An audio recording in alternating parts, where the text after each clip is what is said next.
यह बहन देश की अगली पीएम बननी चाहिए। क्यों? पहले उसकी बात सुनिए। What is this secularism, secularism, secularism? भाई जो मेजोरिटी है, आपको मेजोरिटी प्रताड़ित कहाँ कर रही है कि आप हमेशा डर पे जीते हो? कौन डर है आपको? किस बात का डर है? कब आपके साथ मुस्लिम जेनोसाइड हुआ है इस देश में? हिंदू जेनोसाइड तो होते आए 1947 से आज तक आप मुझे एक ऐसा बताइए कि मुस्लिम जेनोसाइड हुआ है। पर हिंदू जेनोसाइड के मेरे पास 10 ऐसे एग्जाम्पल्स हैं जो हुए। मैं खुद एक टीचर हूँ और मैं खुद पढ़ी लिखी हूँ, पर पढ़ी लिखी होने का मतलब ये नहीं कि सेक्युलरिज्म सिर्फ वन साइडेड होगा। अमन चाहिए, चैन चाहिए, दोनों तरफ से अमन और चैन। पर एक धर्म दूसरे धर्म को हर बार कसौटी के पत्थर पे घिसे, ये सेक्युलरिज्म नहीं। तो आज के डेट पे ये बहुत इंपॉर्टेंट है कि जो हमारे देश को नहीं बिलोंग करते हैं उन्हें इस देश से बाहर निकाला जाए। बहुत इंपॉर्टेंट है कि सीए एनआरसी इम्प्लीमेंट हो। ये ऊपर आप एक बॉम्ब ब्लास्ट कर दोगे, आप स्ट्राइक कर दोगे, आप वो कर दोगे, उससे क्या होगा? दूसरा वेट कर रहे हैं, दूसरा कश्मीर बना हुआ वेट कर रहा है बंगाल। थोड़े साल में आप देखेगा बंगाल का क्या हाल है। आज हमारे घर धुलियान, हमारा गांव है धुलियान, वहां से हमें बॉर्डर सिक्योरिटी फोर्स को घूस देना पड़ा हमारी रक्षा करने के लिए। क्यों?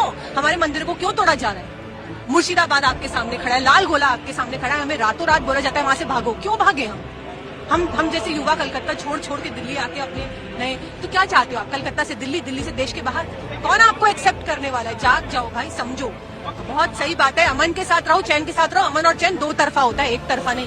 कि तुम अमन के साथ रहो, चैन के साथ रहो और हम मल्टीप्लाई होते जाएंगे, हम बढ़ते जाएंगे, हम अपनी आबादी बढ़ा लेंगे और हम जो चाहेंगे वो करो, क्योंकि हम माइनॉरिटी है। ऐसे नहीं होता है। मैं बंगाल से हूँ, मैं ये चीज देख के ना मैं डर चुकी हूँ कि यही अगला दृश्य बंगाल का होगा। इकोसिस्टम क्रिएट किया जा रहा है बंगाल में, ये दहशत फैलाने के लिए, ये सिचुएशन क्रिएट करने के लिए। और जो हिंदू बोलता है वो देशद्रोही बन जाता है, या आरएसएस का भक्त बन जाता है, या विश्व हिंदू परिषद का भक्त बन जाता है, या मोदी भक्त बन जाता है। क्या आप उसके हर शब्द से सहमत है? समर्थन देंगे या नहीं? यह बहन देश की अगली पीएम बननी चाहिए। क्यों? पहले उसकी बात सुनिए। What is this secularism, secularism, secularism? भाई जो मेजोरिटी है, आपको मेजोरिटी प्रताड़ित कहाँ कर रही है कि आप हमेशा डर पे जीते हो? कौन डर है आपको? किस बात का डर है? कब आपके साथ मुस्लिम जेनोसाइड हुआ है इस देश में? हिंदू जेनोसाइड तो होते आए 1947 से आज तक आप मुझे एक ऐसा बताइए कि मुस्लिम जेनोसाइड हुआ है। पर हिंदू जेनोसाइड के मेरे पास 10 ऐसे एग्जाम्पल्स हैं जो हुए। मैं खुद एक टीचर हूँ और मैं खुद पढ़ी लिखी हूँ, पर पढ़ी लिखी होने का मतलब ये नहीं कि सेक्युलरिज्म सिर्फ वन साइडेड होगा। अमन चाहिए, चैन चाहिए, दोनों तरफ से अमन और चैन। पर एक धर्म दूसरे धर्म को हर बार कसौटी के पत्थर पे घिसे, ये सेक्युलरिज्म नहीं। तो आज के डेट पे ये बहुत इंपॉर्टेंट है कि जो हमारे देश को नहीं बिलोंग करते हैं उन्हें इस देश से बाहर निकाला जाए। बहुत इंपॉर्टेंट है कि सीए एनआरसी इम्प्लीमेंट हो। ये ऊपर आप एक बॉम्ब ब्लास्ट कर दोगे, आप स्ट्राइक कर दोगे, आप वो कर दोगे, उससे क्या होगा?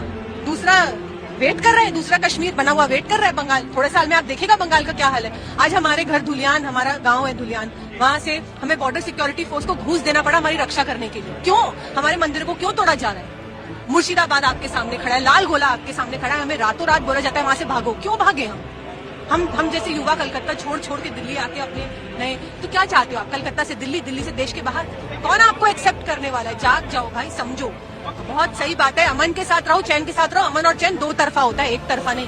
कि तुम अमन के साथ रहो, चैन के साथ रहो और हम मल्टीप्लाई होते जाएंगे, हम बढ़ते जाएंगे, हम अपनी आबादी बढ़ा लेंगे और हम जो चाहेंगे वो करो, क्योंकि हम माइनॉरिटी है। ऐसे नहीं होता है। मैं बंगाल से हूँ, मैं ये चीज देख के ना मैं डर चुकी हूँ कि यही अगला दृश्य बंगाल का होगा। इकोसिस्टम क्रिएट किया जा रहा है बंगाल में, ये दहशत फैलाने के लिए, ये सिचुएशन क्रिएट करने के लिए। और जो हिंदू बोलता है वो देशद्रोही बन जाता है, या आरएसएस का भक्त बन जाता है, या विश्व हिंदू परिषद का भक्त बन जाता है, या मोदी भक्त बन जाता है। क्या आप उसके हर शब्द से सहमत है? समर्थन देंगे या नहीं?